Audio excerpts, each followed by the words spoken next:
तापरे रागिणी आदि मुक्ति को वंदापना करुचंती। तापरे रागिणी आदि को कहउचंती आदि तमे मुक्ति मथारे चंदन और सिंदूर लगाओ।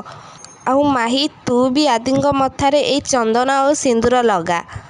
ए विधिर नियम हैला स्वामी स्त्री निज निज मथारे चंदन सिंदूर लगेवा द्वारा अन्य मानक नजर काटी दिए।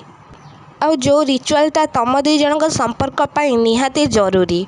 मुक्ति आदि मथारे चंदन सिंदूर लगे कि कहउचंती आम संपर्क को मु सम्मान देबी आउ आम संपर्क भितरे केबे भी काहाको मु आसीबाकू देबिनी।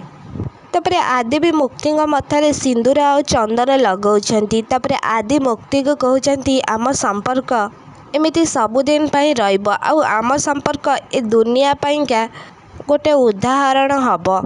तापरे रागिणी कहउचंती एबे दी जण तमे छिड़ा हुओ आउ माही तू आदि पाद छुईंकी आशीर्वाद ने। तापरे मुक्ति आदि पाद छुईंकी आशीर्वाद नौचंती। तापरे आदि मुक्ति को उठौचंती।